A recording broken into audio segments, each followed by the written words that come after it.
दोस्तों इस वीडियो पर कर दीजिए 7000 लाइक, क्योंकि इसके बाद 2 वीडियोस अच्छी आने वाली हैं। और हाँ, नीचे कमेंट बॉक्स में कमेंट करना ना भूलिएगा। तो चलिए अपनी स्टोरी को कर लेते हैं शुरू। दोस्तों, Jeff the killer horror story part 3 upload करने के बाद मुझे बहुत सारे कमेंट आए कि आप इसका पार्ट 4 भी बनाइए। तो मैंने सोचा क्यों ना इसको बना लिया जाए। लेकिन ये उससे आगे नहीं है, बल्कि ये थोड़ी सी डिफरेंट है। लेकिन फिर भी अगर आपने जेफ द किलर के बाकी पार्ट नहीं देखे तो पहले जाकर उन्हें देख लें, वरना क्या है कि आपको स्टोरी फिर भी समझ नहीं आएगी। तो अपनी स्टोरी का कर लेते हैं आगाज। माइकल अपनी जॉब के सिलसिले में एक जंगल के घर में रह रहा था।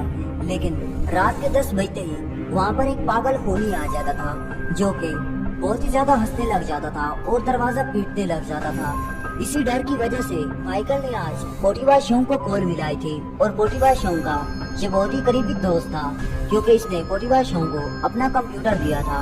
और पोटीवा शोंग ने जब ये बातें सुनी तो पोटीवा शोंग काफी ज्यादा हैरान हो गया और फिर उसे कहने लग गया कि अरे भाई तुम परेशान ना हो, मैं गुल्ली और गुल्ली को लेके अभी आता हूँ। हो सकता है वो ना माने, लेकिन मैं उन्हें मना कर लाऊंगा। अगर वो ना आए तो मैं बाबा को लेकर तुम्हारे पास आ जाऊंगा। तुमने मुझे अपना कंप्यूटर दिया था, तुम मेरे बहुत ही अच्छे दोस्त हो, क्योंकि मेरे पास जब कंप्यूटर नहीं था तो तुमने मुझे दिया था। बुरे वक्त में तुम मेरे काम आए थे और अब बुरे वक्त में मैं तुम्हारे काम आऊंगा। तुम बिल्कुल परेशान ना हो, बस आधा घंटा वेट करो। अभी 10 बजने में आधा घंटा रहता है, मैं अभी जाता हूँ। और फिर पोटीवा शोंग चल पड़ता है गुल्ली और गुल्ली के घर की तरफ। और इधर जब पोटीवा शोंग होता है, गुल्ली और गुल्ली के घर की तरफ जाने लगता है। और इधर गुल्ली और गुल्ली की जिंदगी काफी ज्यादा सेट चल रही थी। गुल्ली और गुल्ली ने अपना घर नया बनवाया था और इधर कोई पेड़ पौधे और ग्रास भी लगाया था। बस थोड़ा सा बिजली का काम रहता था, जो कि सुबह पोटीवा शोंग आएगा तो ये मिलकर उसे ठीक कर लेंगे और फिर कंप्यूटर ऑन करके ये गेम भी खेल लेंगे। घर देखने में काफी ज्यादा सुंदर लग रहा था, लेकिन गुल्ली और गुल्ली इधर बैठे हुए पबजी में मस्त थे और पबजी खेल रहे थे। लेकिन इन्हें इंतजार तो पोटीवा शोंग का था कि पोटीवा शोंग कब आए और ये मिलकर कंप्यूटर पर GTA 5 खेले। ये तो सिर्फ टाइम पास के लिए खेल रहे थे। दरअसल गुल्ली गुल्ली और पोटीवा शोंग जब ये आते हैं, ये GTA 5 जरूर ये खेलते हैं।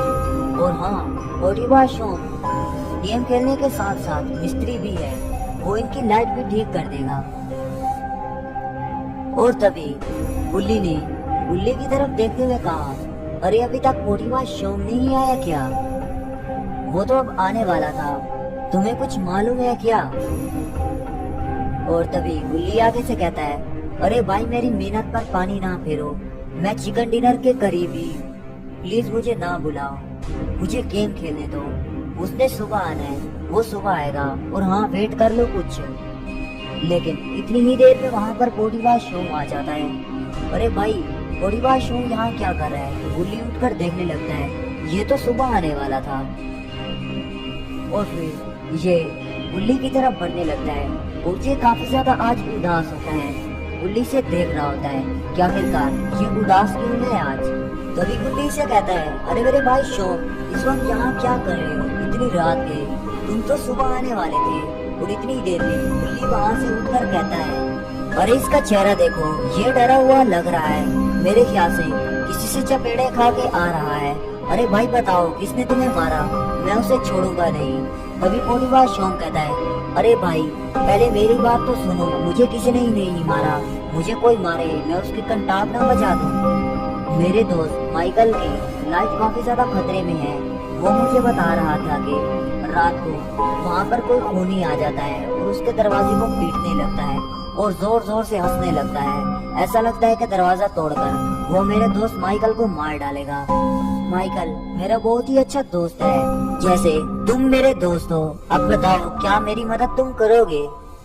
और तभी गुल्ली आगे से कहता है, अरे भाई कोई और दरवाजा देखो, हम तुम्हारी मदद नहीं कर सकते।